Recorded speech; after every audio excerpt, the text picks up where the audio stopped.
funding from HUD, but has anyone else heard of this? I haven't had this question before, which this is why I like going out and giving talks, because I always have my horizons expanded. Otherwise, I can get your name and contact information later, and I'll look it up for you.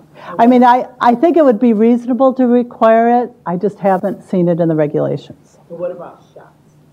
You can require that an animal is up to date on their immunizations. HUD has said that.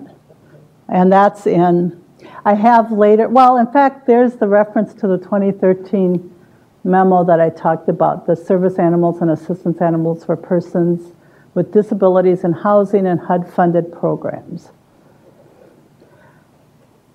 The other thing that is applicable here, and what I want you to repeat after me, if you remember nothing else from today, an assistance animal is not a pet.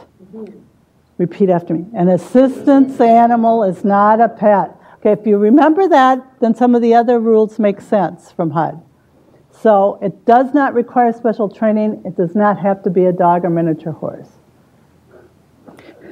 But it does, we're going to talk about later about you can require immunizations. Yes, ma'am. I wrote a lease renewal for tenants, gave permission for a dog, but I said, no puppies, no breeding. Is that legal? Okay, the question is about having no breeding or no puppies when you have, like, as a pet or assistance animal? Yeah. Okay, now pets, that's local ordinances and landlord-tenant law, so I'm not going to speak to that. There are other experts for that. We will be talking about later about what a tenant needs to do to go through, a tenant and landlord need to do to have an assistance animal. And we'll talk about that in just a few minutes. And if I forget, raise your hand again. But when we talk about the qualifications, I just want to talk a little bit about the examples: guiding an individual who's blind, alerting an individual who's deaf, providing companionship, alerting someone with seizures. We have now, veterans coming home from service that have post-traumatic stress disorder and find that dogs are helpful to them in dealing with those, with that condition. And so this is what I was talking about, what happens. A person has to make a request, and this is outlined in this memo. There are 3 memos, or 3 documents that HUD has issued with the Department of Justice. One is on reasonable accommodation, one is on reasonable HUD, DOJ joint statements. You can get them online. They're a question and answer format, and they will outline a lot of the requirements in these 3 areas of when you're getting requests for people, when people with disabilities make requests for these things. It answers them from both a tenant and housing provider point of view. And also has the contact information if you need to contact HUD about a complaint for that question that we had before. A person has to make a request. The first thing that has to be looked at is, does the person have a disability? And then, does the person have a disability-related need for the animal? And that is defined by, does it help the person have an equal opportunity to enjoy the dwelling, have full access opportunity to use or enjoy the dwelling? And that is established usually, by some type of medical information. If the person's need is obvious, okay, if you have someone who is blind, they have a seeing eye dog, you don't need to ask for medical information. It's usually apparent. If someone has a hearing impairment, maybe you'll be able to tell that they have a dog that alerts them when the doorbell goes off or something. If the disability is apparent and the need is apparent, no need to ask. If the need is not apparent, then a housing provider can ask for something. But cannot ask, there's a limit. You can't ask for medical records. There's some privacy issues there. But you can, usually what we see is some kind of doctor statement. But it doesn't have to be a doctor. It can be a physician assistant, can be a therapist, can be a social worker, a psychologist. And I've seen these on as small as prescription pads, letters. Many housing providers are starting to use forms. We have sample policies on our website that you can use and adjust to your needs. However, HUD has said that you can't require use of the forms. Yes, that's nice. It would be great, but you can't require it.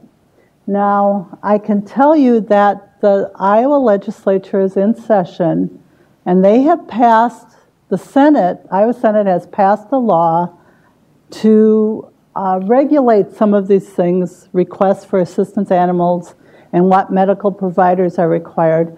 The last I heard, the law was not passed by the House. But I am not in Des Moines today, so I don't know what happened today.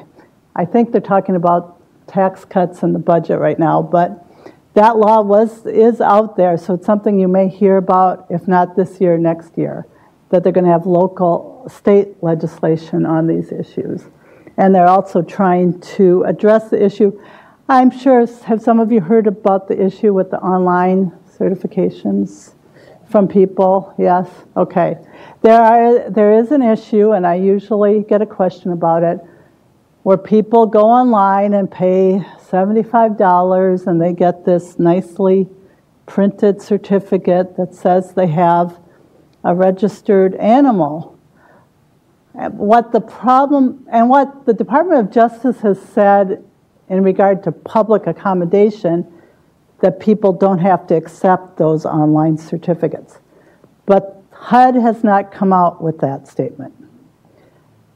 But again, what we would look at, if that comes into our office, let's say we have someone file a complaint and they'll say, well, this is my medical documentation, and this is what I presented to the landlord, we'd want to look at it and look at it more closely. Is that, and what a landlord would do, does that person know this person?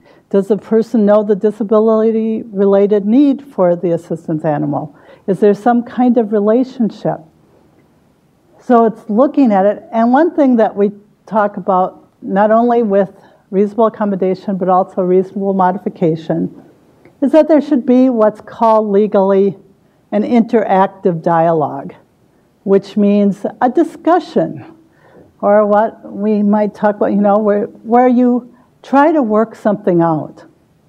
That, okay, a tenant asks for this, I want this accommodation modification. Landlord says yes, no, or, oh, this is too expensive, can we do this?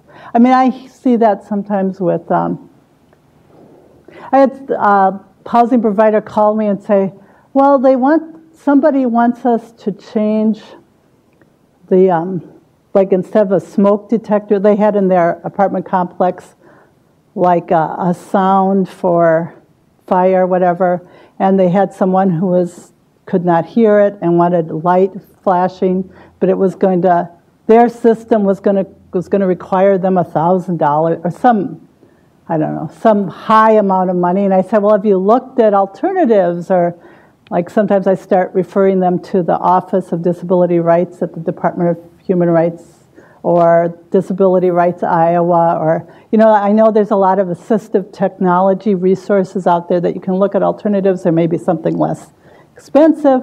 Try to work it out. The same with assistance animals. See if you can talk about it. And that leads into what the exceptions are, the affirmative defenses. A housing provider could say, this is going to cost us too much. It's an undue burden on us, or it's going to alter the nature of our services. Like, let's say, how about if someone asks, well, can you have your custodian walk my dog for me? Nah, that's outside the regular services you provide tenants. Or could you have somebody in your staff pick up the dog's waste? No, that's not a service. or poses a direct threat to the health or safety of others. And as you can tell, I don't look at my notes very often. I can just, but I know that one of the options, would be, and when we talk about the direct threat, you have to look at an individualized assessment. Okay, thank you. Objective evidence about specific animals. So this is where we get, you mean I have to let a pit bull in? That's the question I get. The breed. What HUD states is maybe you do a reference check on the dog like you do for the tenants.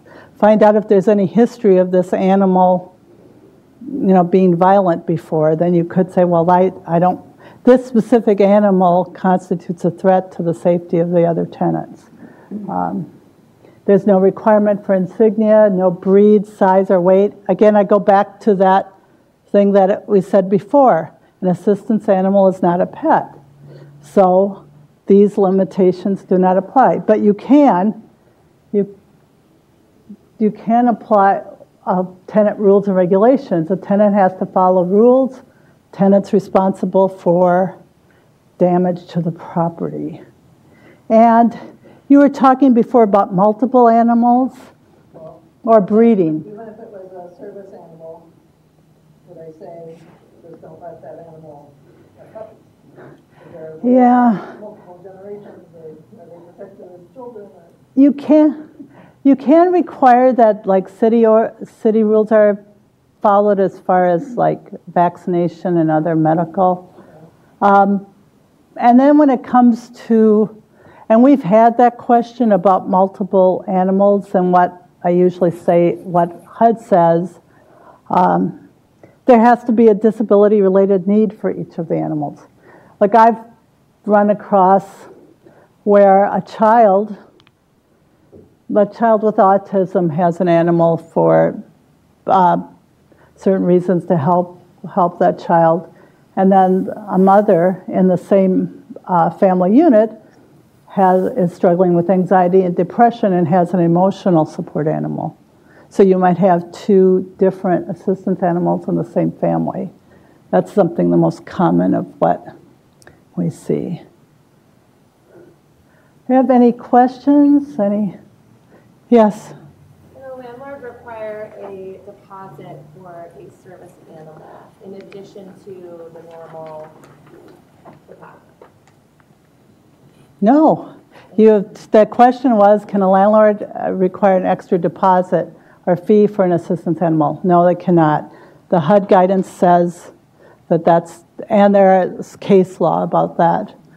In fact, a federal court case from North Dakota says you cannot require extra deposit or pet fees.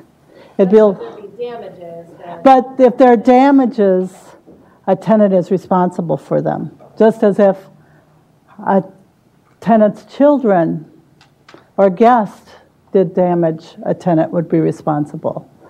Or someone's wheelchair messed up. You can't require extra ahead of time, but you can require for payment.